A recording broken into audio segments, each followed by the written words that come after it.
A lonely rancher bought a young, pregnant woman sold by her own mother. Then he found the miracle he'd waited for his entire life. Under the twilight, the shack behind the feed store reeked of sweat, kerosene, and a silence that had been bought too cheap. Clara's wrists were red from the iron cuffs her mother had slapped on an hour earlier. Her swollen belly heaved as she sat on the dirt floor, refusing to look anyone in the eye.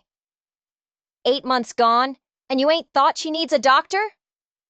Elias's voice cut through the room, low and gravelly. Not angry, not kind, just tired. She needs a husband, not a damn sawbones, her mother spat, her cracked lips curling. A man like you ought to know the difference.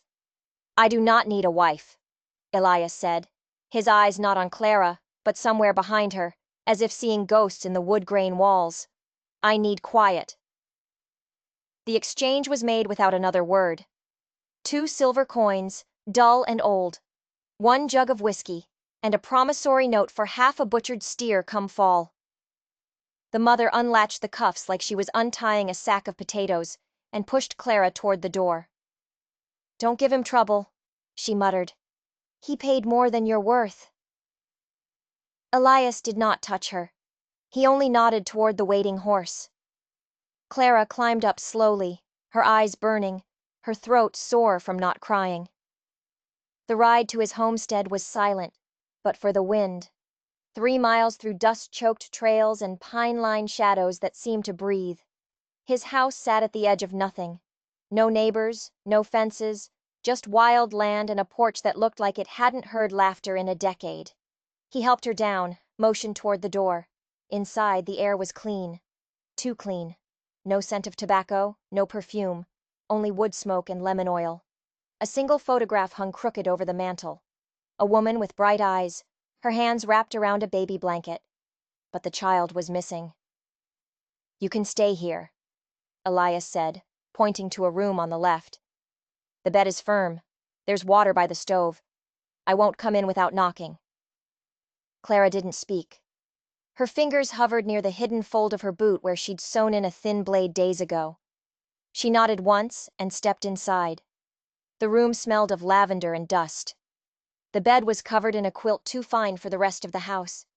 A brush, a mirror, and a pair of unused shoes sat neatly beside the dresser.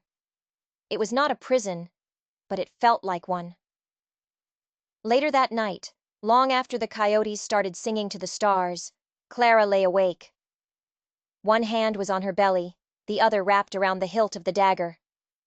The baby kicked. Her breath caught. She listened for footsteps.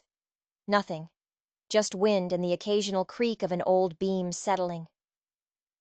Around midnight, she slipped out from under the quilt. The knife was small but sharp. She slid it free and crept barefoot toward the front room. No light. No sound. She moved to the porch. Rain had begun to fall, thin and cold. And she saw him then. Not in bed, not watching her. He was kneeling on the wooden boards, an oil lamp guttering beside him. Elias was threading new leather into a torn saddle, his brow furrowed, his hands steady. The rain soaked his shirt, dripped from his hair. He did not notice her.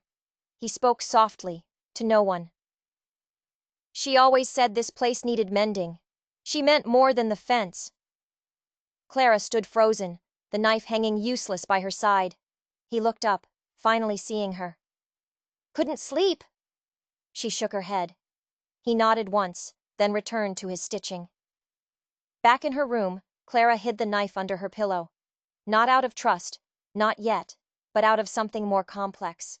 Something that hurt less than fear. In the morning, he left bread and blackberry jam on the table. No note, no questions. Just bread and silence. The kind that wasn't heavy, for once. Just still. The morning sun spilled through the lace curtains of the room Elias had given her. Clara sat up, the scent of dried lavender mixed with something older. Cedar, faint rose petals, and time. This room hadn't been changed in years. A hoop of unfinished embroidery sat on the windowsill, thread trailing like a forgotten promise. Beside it, a book of psalms, worn thin.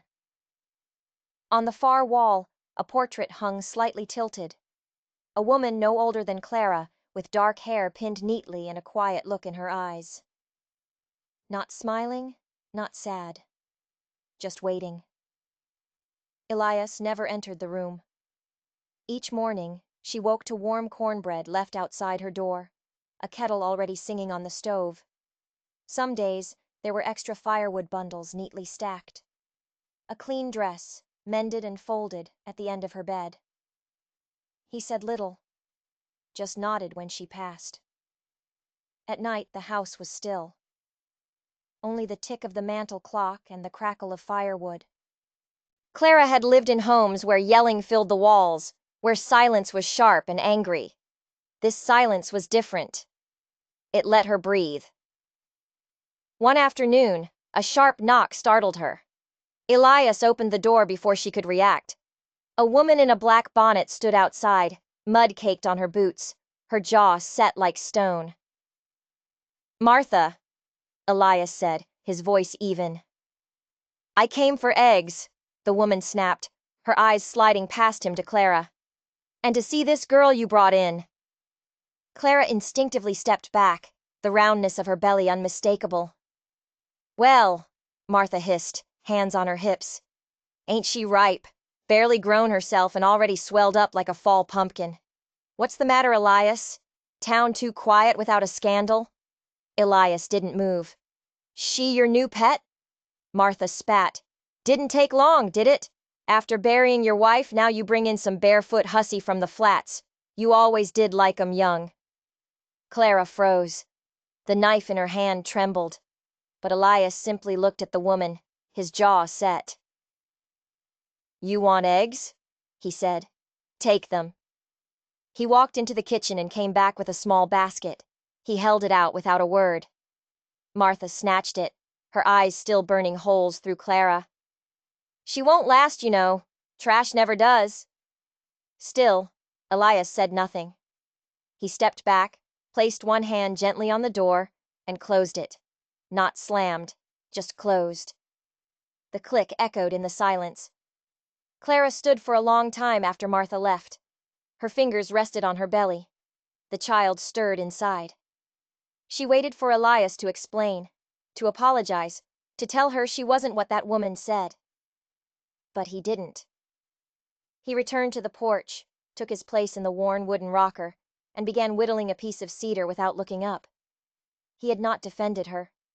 He had not denied it. He had just shut the door. That night, Clara sat at the edge of the bed, brushing out her hair. Behind her, the portrait of the other woman watched in stillness. Clara whispered to it, almost without meaning to. "He's more afraid of their words than mine." And she realized then, he hadn't bought her to save her. He'd bought her because he had stopped believing in his own worth. Because ghosts were easier than people. Because silence couldn't accuse him of anything. But she wasn't a ghost. She was still alive. And her child would be too. The wind howled like something feral that night, rattling the shutters. Clara lay in bed, muscles tense. Every creak of the house fed her unease. It had been nearly 2 weeks. The silence was no longer comforting. It felt like waiting for a rope to tighten. She rose without lighting the lamp, pulling on the long coat Elias had left for her. The blade in her boot pressed against her ankle, a grim reminder that freedom always came with a price.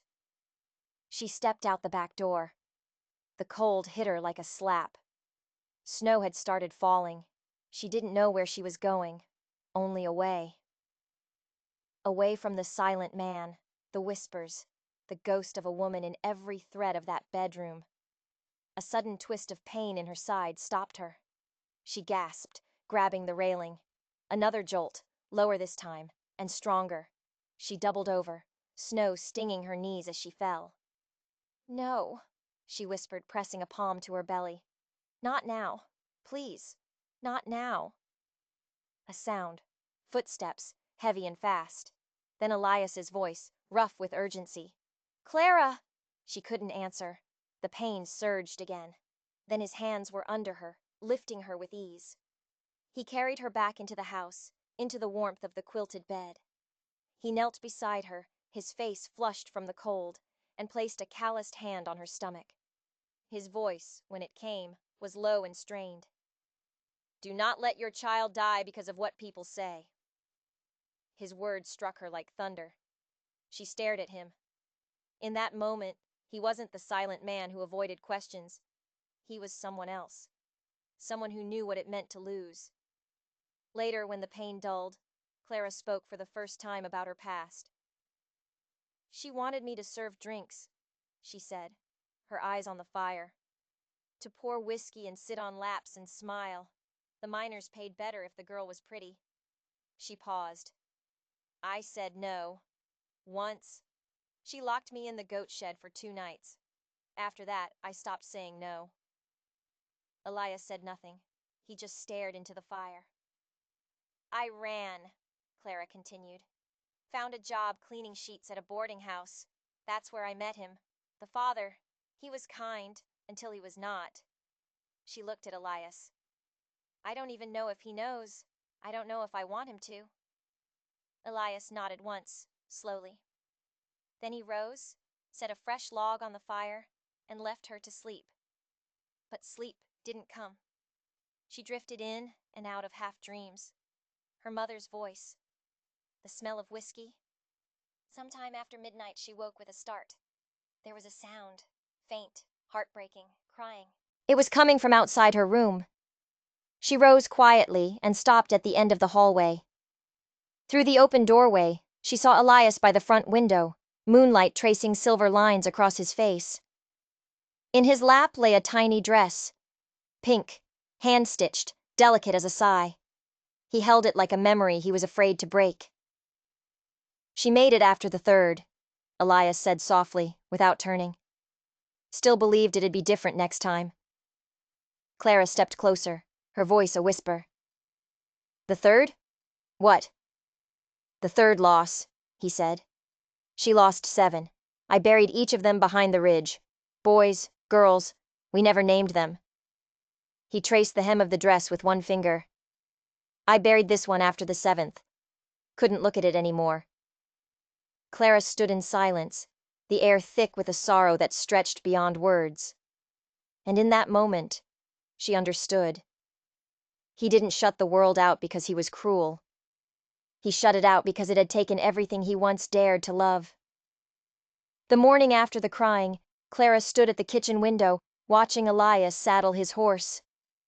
Last night had changed the quiet between them. It was no longer made of fear, but of shared sorrow. After he rode off, Clara wrapped herself in her shawl and stepped outside. She followed the narrow trail behind the barn, farther than she had ever dared to go. At the top of the ridge, she saw them. 7 markers, worn and uneven, arranged in a line like forgotten prayers. No names, just numbers crudely etched into the weathered wood.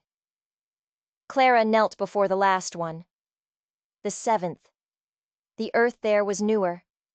A single wild flower, stunted and bent, leaned against the marker as if mourning too. She reached out and laid her hand on the wood. It was warm. Impossibly warm. And the tears came. Not for fear or shame, but for the weight of it all. The silence she had mistaken for menace. The grief she had mistaken for cruelty. Elias was not the man the village whispered about. He was a man who had buried 7 pieces of hope. She didn't hear him approach. But when she turned, he was there, hat in hand. He didn't speak. He just watched her, the way someone watches a fire, knowing it can warm or destroy. "I thought you killed her," Clara whispered, her voice thick. "I thought... they said..." "I know what they say," Elias replied softly. "And I let them. Why? Because arguing takes more breath than silence." His eyes drifted to the markers, then back to her. Each one took a little more from her, and me. By the 7th, there was nothing left. Clara stood slowly, her hand brushing the edge of a wooden cross. "She tried to plant roses here," he said. "Never grew. Soil's too thin. Wind takes the petals. Maybe this spring, Clara said, we try again. For the first time, his face shifted, a flicker of something almost like disbelief. Then he nodded once, the way a man nods when he hears something he didn't realize he needed to hear. They stood there a while longer. The ridge felt sacred, not in the way of churches, but in the way of pain remembered and honored. Then, without a word, they walked back down together. Steps slow, even, and side by side. The days lengthened. Shoots of stubborn green poked through the frozen ground. Something in the house shifted too. Clara no longer waited for Elias to leave before stepping outside. She joined him, holding nails as he mended the south fence, handing him boards as he patched the woodshed roof. At noon, she cooked stewed beans and rabbit Elias had trapped. Sometimes he spoke. Mostly, he listened. Every evening, as the fire crackled, Clara read aloud from the worn Bible in the kitchen. She read slowly, pausing to ask questions. "What does it mean?" she asked one night. "When it says, 'Sorrow may endure for a night, but joy cometh in the morning.'" Elias, carving a spoon from hickory, replied without looking up. "It means sometimes you have to lose something to understand what's worth finding." One afternoon, Clara stood on the porch as Elias tended to a line of wooden stakes along the fence. The soil was turned fresh. Beside each stake sat a bulb, half buried. "You're planting roses again," she said. He glanced up. "They won't take. Never have." Clara crouched slowly, her hands pressing into the earth. "Then why keep trying?" Elias shrugged. "Because she believed they would. Said even the hardest ground gives in if you're patient enough. And you?" He hesitated, then looked at her fully. "I never believed it. But I kept planting because when she looked out and saw them, even the ones that didn't bloom, she smiled like they did." Clara swallowed the lump in her throat. She reached for one of the stakes and turned the soil gently, carefully covering the bulb. I think she was right. Later that night, Clara sat at the table, one hand on her stomach. The baby kicked, rhythmic and strong. "If it's a girl," she said softly, "I'll name her Rose." Elias looked up from his whittling. His eyes met hers, quiet and steady. "She'll be stubborn," Clara added. "She'll grow where no one thinks she can, even if it takes time." Elias set the carving aside and nodded. "That's a good name," he said. "And a better hope." The silence between them that night was no longer a wall, but something shared. A field waiting for seeds. For the first time in weeks, Clara did not dream of the mining town, or her mother's fists. She dreamed of sunlight through rose petals, of small hands tugging her braid. She dreamed of Elias smiling, not just with his mouth, but with his whole face. And in the dream, the roses bloomed. Not perfectly, not all at once, but enough. The wind that night was different. Hot, dry, charged with a stillness that made the coyotes fall silent. The sky above the ridge turned a bruised purple. Thunder rolled low, a warning drum. Elias stood on the porch, watching the mountains. A flash of lightning lit the horizon. Then came the smell. Acrid, biting smoke. Clara was setting dishes on the table when the first curl of haze drifted through the window. She paused, nostrils flaring. The baby moved restlessly inside her. Elias burst through the door. "There's a fire," he said, already reaching for blankets. "Up by Briar Ridge. Wind's bringing it this way." Clara moved to the door. Flames flickered on the distant slope like angry stars falling to earth. "We need to move," Elias said, shoving cloths into a bucket of water. "The old stone hut, North Trail. It's safe." Clara nodded, her heart racing. But as she turned to grab her coat, a sharp pain stabbed through her spine. She doubled over. "Elias!" she gasped, clutching the table. He was at her side in seconds. "It's time," she whispered, panic rising. The baby! Another contraction hit, harder this time, stealing her breath. Smoke thickened. The fire was coming fast. Elias did not hesitate. He soaked 2 blankets in the bucket, wrapped one around her shoulders, the other around himself. Then he lifted her as if she weighed nothing.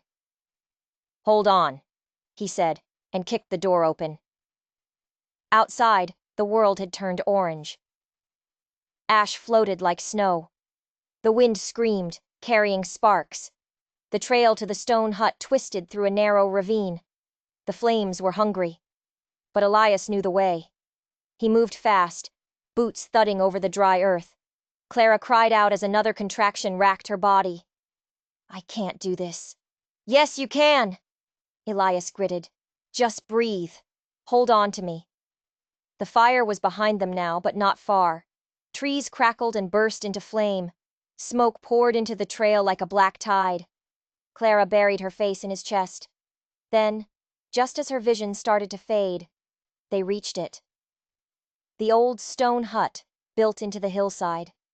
Part root cellar, part memory. It had once been a birthing place, long ago, when hope had lived inside it. Elias kicked the door open, carried her in, and set her down on the straw-strewn floor. The walls were cool, thick, untouched by fire. He worked fast, laying her on blankets, fetching water, lighting a small oil lamp. Outside, the fire roared, but the stone muffled it to a distant thunder.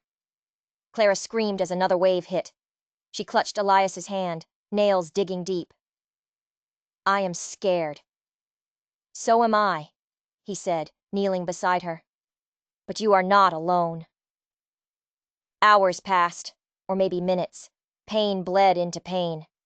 Elias wiped her brow, whispered encouragement, held her hand. He had seen death come through childbirth 7 times, but this time he fought it. He fought for her. Finally a silence, then a final raw cry. And then, over the sound of wind and crackling brush, came another cry. High-pitched, new, alive. A baby's wail filled the hut. Clara gasped, her body shaking. Tears streamed down her face. Elias cradled the small red bundle in his arms, wrapped it tight, and handed her over. "A girl," he whispered. Clara laughed and cried at once, taking the child into her arms. "Rose," she said. "She's Rose." Outside, the fire began to die. Inside, life had begun. The first light of dawn seeped through the cracks in the stone walls, smelling of scorched earth and new life. The fire had moved on. Inside the hut, something brighter had taken root. The baby's cries rang out again, fierce, full of purpose. It wasn't the whimper of something fragile. It was the cry of something determined to live. It echoed off the stone walls like a hymn, a sound no one had heard in that place for 10 long years. And in a single moment, it shattered the weight of that silence. Elias knelt beside Clara, his hands stained with soot, his shoulders trembling with relief. He looked down at her. Her face was pale, but her eyes were blazing. The baby, slick with arrival, squirmed and rooted blindly. Her tiny fingers curled in the air like petals unfurling. Clara looked up at Elias through tears. "She's strong," she whispered.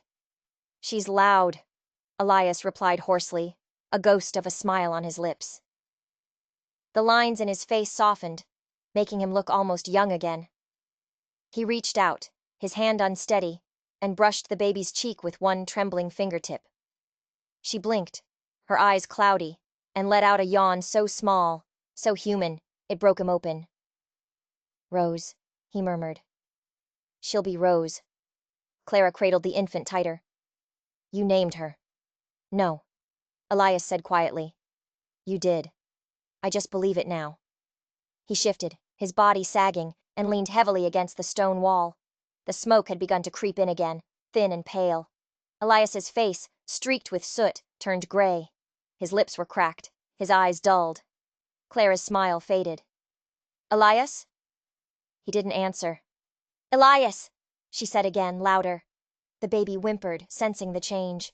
She reached for him, His forearm was limp. He slumped sideways, collapsing to the floor like a puppet with its strings cut. "No, no, Elias!" she cried, shifting Rose into the crook of her arm and dragging herself toward him. "Look at me! You stay with me!" He didn't move. She pressed her ear to his chest, a sound, faint, shallow, but there. "Please," she whispered, pressing her forehead to his shoulder. "Don't leave. Not now." She shook him. Nothing. And then, Rose cried, a piercing, angry wail that ripped through the air like thunder. It wasn't fear or hunger. It was insistence, a call back to life. Elias gasped. His chest rose sharply, then fell. Another breath, rough, rasping, but alive. His eyes fluttered open. They found Clara's face. "She's got lungs," he croaked. Clara laughed, the sound breaking into a sob. "So do you." He smiled faintly. "Guess I'll need 'em." Outside, the fire smoldered into memory. The smoke lifted. And inside that soot-blackened hut, the three of them stayed close, wrapped in silence, in breath, in the fragile miracle of survival. They were bound not by blood, but by the cry that named a child and resurrected a man. Bound by a rose that bloomed in the middle of ruin. 1 year later, the house that once stood in silence now hummed with life. A cradle sat by the front window, carved from cedar, where a baby once slept and now stood, learning to walk. The rose bushes by the porch had bloomed. Not all of them, not perfectly, but enough. Delicate pink petals opened to the sun, stubborn and tender. They grew where only failure had lived before. Inside, laughter echoed. Clara stirred stew, humming as Rose babbled on the floor. Elias sat at the table, mending a doll's torn arm with the same patience he once used to sew saddles. Letters came now, tucked inside baskets of cornbread. Some were apologies, some were blessings, all from the same mouths that had once whispered cruelty. The porch became a gathering place on warm evenings. Neighbors stopped by, awkward at first, bringing pie or old stories. Clara never asked why they came. She just let them. One morning, Clara held Rose on her hip, pointing to the flowers. "She called you Da yesterday," she said, smiling. Elias raised an eyebrow. "Before Ma?" Clara laughed. "Twice, I counted." He chuckled, that quiet, familiar sound that still made her chest ache in the best way. "She's a clever one." "She's yours," Clara said softly, meaning more than the words. He reached out and touched the child's cheek. "Ours." That evening, as the sun melted into amber, Rose toddled barefoot through the yard, a fresh-picked rose clutched in her chubby hand.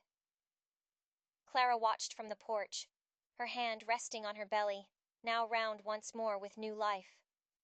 Elias stood beside her, his hand gently on her back. The land around them, once scorched and barren, had grown green again.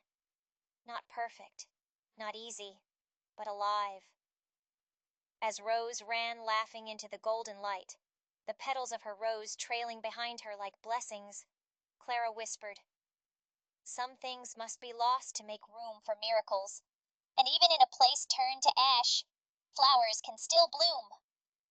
If this story stirred something in your heart, if you felt the quiet strength of a man who thought he had nothing left, and the miracle of a rose blooming from ashes, let us know with a like, a comment, or most of all, a subscription. This is Wild West Love Stories, where forgotten romances are brought back to life, and where miracles grow in the most untamed places. Subscribe to stay with us through every tale of longing and redemption. And don't forget to hit the bell so you never miss a story where bullets missed, but hearts didn't. Thank you for riding with us. We'll see you in the next story.